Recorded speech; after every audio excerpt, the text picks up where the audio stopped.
All right, guys, so you can see all the grass we've got washed in today. That ought to be fun to play with the next couple days. But just right over here to my left, you can see this deep strip of water that goes all the way in right there. That's got to go out, and it's got to go out this way. So that's going to make a little bit of a rip. It's not going to be a great rip tonight because we are on a neap tide, so we don't have a strong outflow of water with the falling tide.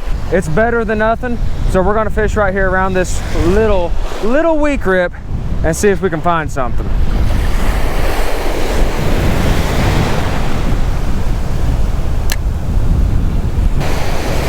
And it is a lot, I was just getting ready to say it's a lot windier than I thought it was going to be today. That might be a Spanish. That dude's screaming through there. Oh man. Oh, no, he came off. Oh, gosh dang it. Hey, that's all right. First cast, we got hooked up. That's a good sign. Let's see if we can keep that up this evening. But as I was trying to say, before I was rudely interrupted by that fish, oh gosh dang, I'm not gonna get this out. Okay, as I'm reeling this guy in, it's another solid fish. A little windier than I thought. Really putting some chop to the water. But another solid fish that's hit here. Man, he's pulling good. I don't think this is a Spanish. I think it is now. I think I just saw it. Oh, it's a blue. Another big blue. And these blues are just tanks right now. Chill out, bud, and I'll get you back. I don't want him to flip sand up in my eyes. There we go. I mean, solid fish. He's probably a solid 17, 18 inches. Good blue.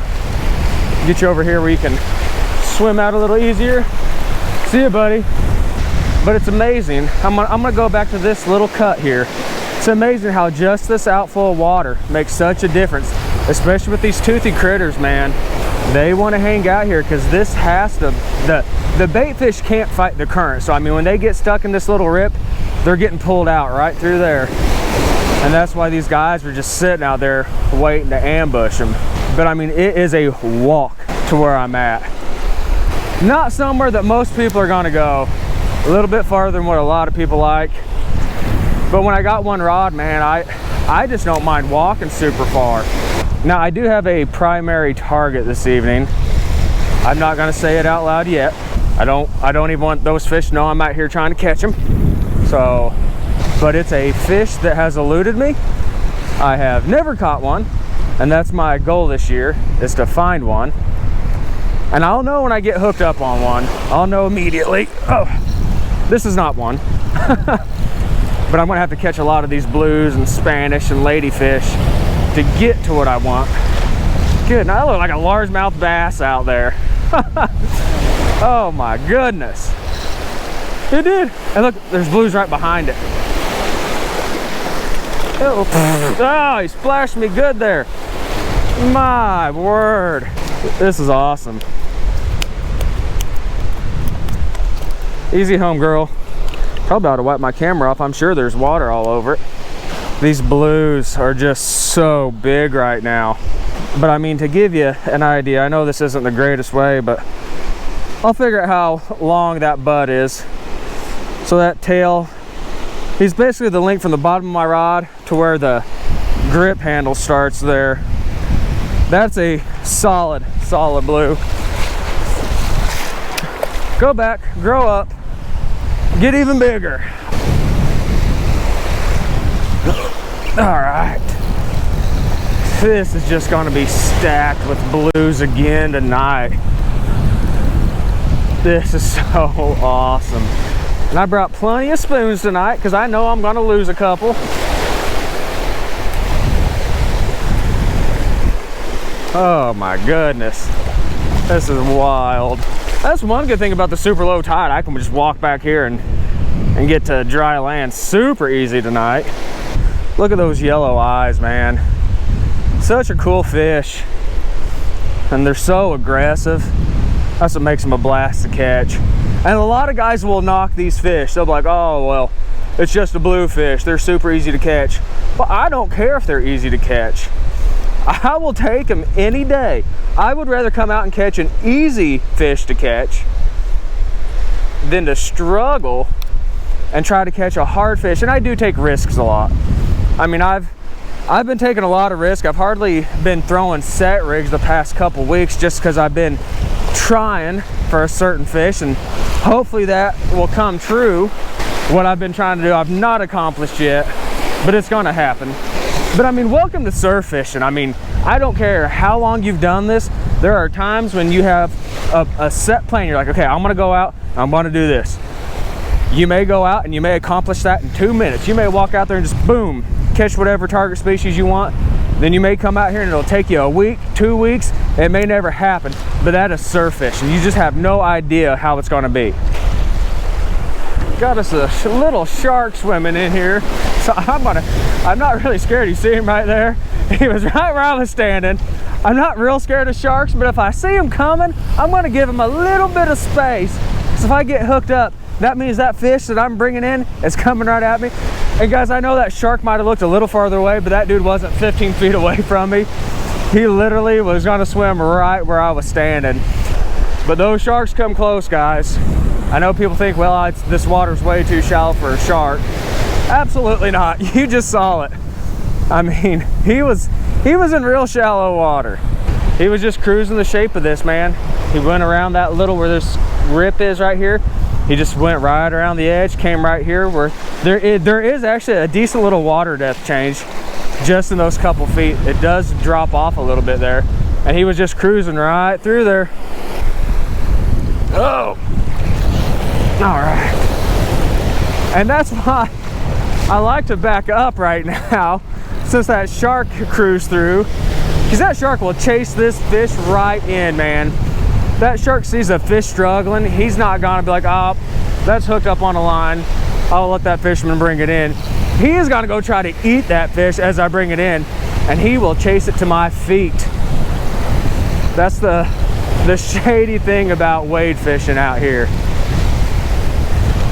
That's another tank. Goodness. Wow.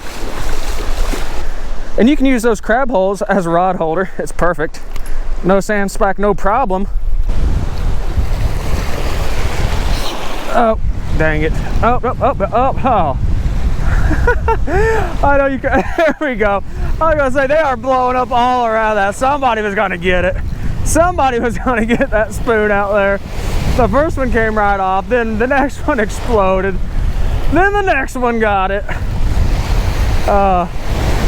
This is great. I mean, this is some of the most fun you can have surf fishing, guys. It is so fun to throw artificial out here when the fish are active. And especially when the blues are this big. Goodness.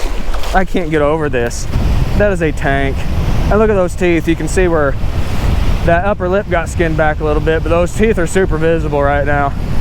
But oh, what a fish. What a fun fish to catch. And I think that's the problem with some of the surf fishing that's going on. We've got such high expectations. We forget to come out here and have fun. And I mean, I'm so hard on myself. And he frayed that line up a little bit.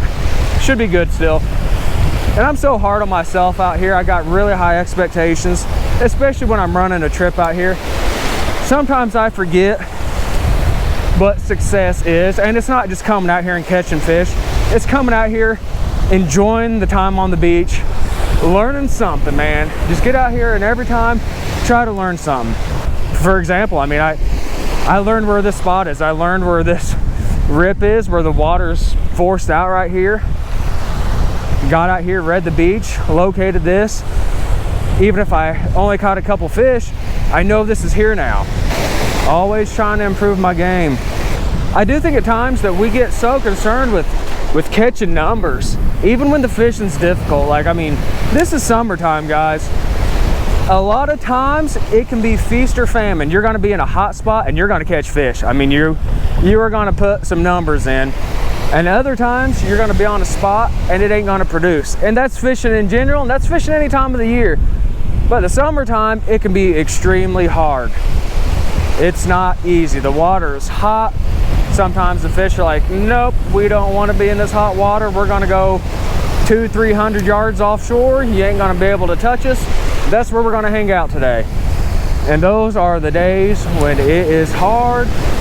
You spend a lot of time watching a rod sit still. But man, it's still, oh man, I hooked up way out there on that guy. Oh, that guy pulled some drag too. All right, where was I? Where was I talking? But oh yeah, on the days when those fish are running super far out, you're gonna spend some time just watching rods do nothing. That's part of fishing. And if you want action, go to a farm pond and catch bluegill.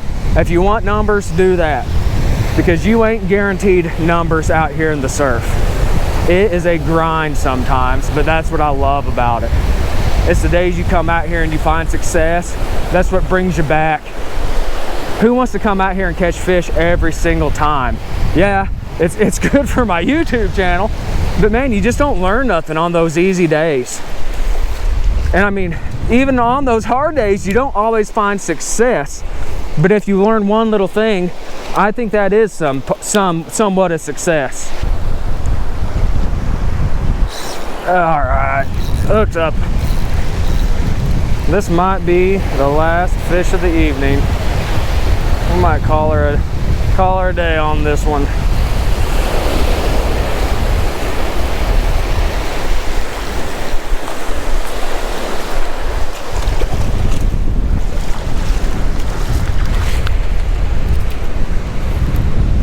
All right, that is a solid blue to end the evening on. I couldn't have asked for anything better tonight. That was awesome. This was an absolute blue beat down from the beach. So much fun. I love you guys. I'm gonna get this guy back. I love you guys too. But I'm gonna go ahead and wrap this video up. So until next time, I'll see you later.